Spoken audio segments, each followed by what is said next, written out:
Assalamualaikum warahmatullahi wabarakatuh. Perkenalkan, nama saya Reta Herliani dari kelas B Akuntansi dengan nomor pokok mahasiswa 102200038. Di sini saya bersama teman-teman saya, ada Sani Nur Aini, ada Mila Karmila, dan ada Bella Lestari.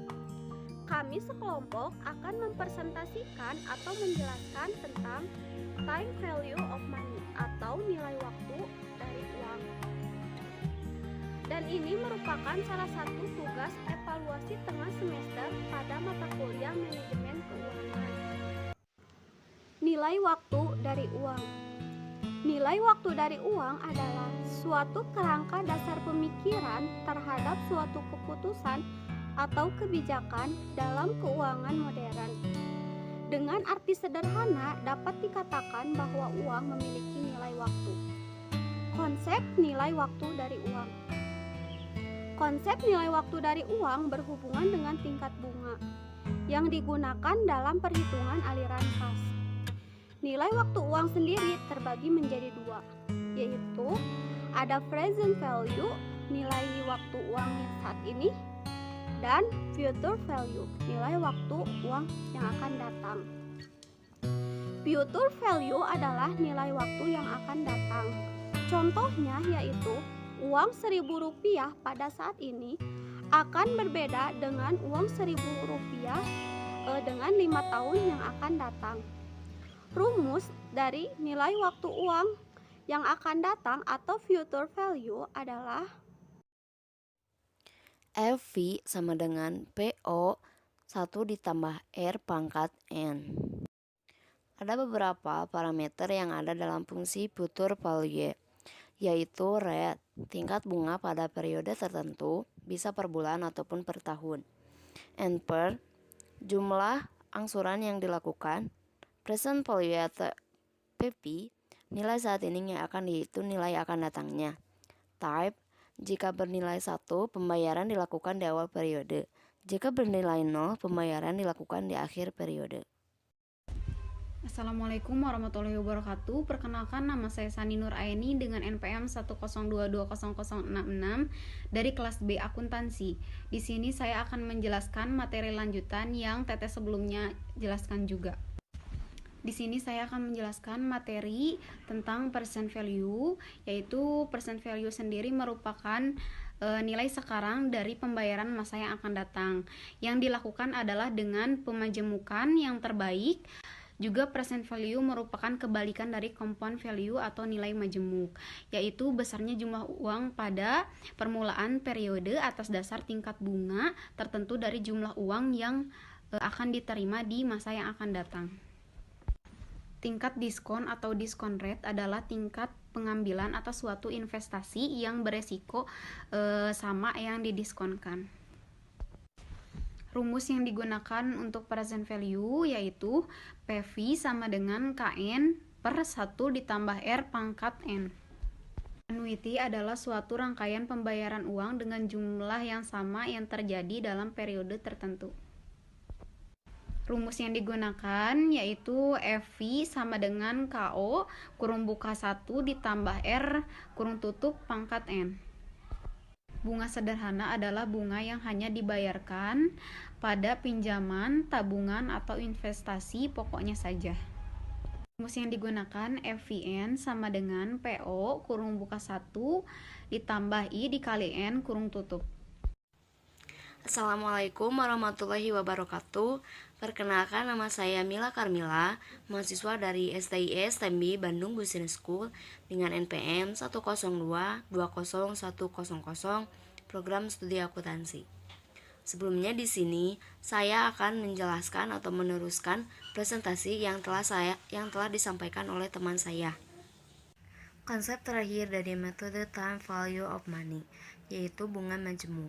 Bunga majemuk adalah bunga yang dibayarkan atau dihasilkan dari pinjaman investasi yang ditambahkan terhadap pinjaman pokok secara berkala. Rumus yang digunakan yaitu FVN sama dengan VO 1 ditambah 1 pangkat N. Contohnya seperti jika Anda menabung di suatu bank dengan nilai awal $500, maka nilai yang akan Anda dapatkan dalam 5 tahun ke depan adalah $805,26. Selanjutnya yaitu tentang kriteria investasi. Dalam mengukur atau menilai adanya suatu proyek yang akan atau telah didirikan, terdapat beberapa kriteria yang digunakan. Antara lain, satu yaitu Net Present Worth atau Net Present Value atau NPV. NPV adalah selisih antara benefit penerimaan dengan cost atau pengeluaran yang telah di present value-kan. Kriteria ini mengatakan bahwa proyek akan dipilih apabila NPV lebih besar dari 0. Dengan demikian, jika NPV memiliki nilai lebih kecil dari 0, maka proyek tidak akan dijalankan atau tidak dipilih. Yang kedua yaitu Gross Benefit Cost Ratio. Ini merupakan perbandingan atau rasio dari jumlah benefit kotor dengan biaya kotor yang telah di present value-kan. Kriteria ini memberi pedoman bahwa proyek akan dipilih jika gross benefit ratio memiliki nilai lebih dari 1. Maka sebaliknya, jika gross benefit cost ratio memiliki nilai kurang dari 1, maka proyek tidak akan dipilih atau tidak akan dijalankan. Saya Bella Lestari dengan NPM 102200043. Kali ini saya akan mempresentasikan mengenai IRR. Apa kepanjangan IRR? Yaitu Internal Rate of Return. Apa itu Internal Rate of Return? Yaitu tingkat bunga yang menggambarkan bahwa benefit penerimaan yang telah dipresent valuekan dan cost pengeluaran yang telah dipresent valuekan sama dengan 0. Apa kegunaan IRR bagi proyek? Sama dengan nama kepanjangan Internal Rate of Return, IRR ini menunjukkan kemampuan suatu proyek untuk menghasilkan return atau tingkat keuntungan yang bisa dicapainya.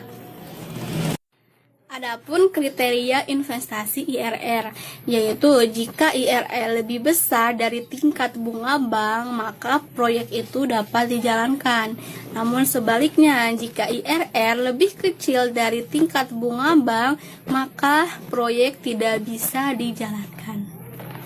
Setelah membahas mengenai IRR, selanjutnya kita akan bahas mengenai payback period. Apa itu payback period? Merupakan jangka waktu periode yang diperlukan untuk membayar kembali semua biaya-biaya yang dikeluarkan di dalam investasi suatu proyek. Di dalam hal ini, biaya yang digunakan pedoman untuk menentukan suatu proyek yang akan dipilih. Jika suatu proyek itu bisa mengembalikan investasi tersebut dengan cepat. Sekian presentasi dari kami mengenai nilai waktu uang. Sebagai penutup, saya ingin mengutip pernyataan dari Walt Disney. Ia mengatakan, semua impian Anda akan terwujud jika Anda memiliki keberanian untuk mengejar mereka. Artinya, jika Anda punya impian, maka genggamlah impian tersebut, yakini dan kejar. Percayalah bahwa impian Anda akan bisa diwujudkan.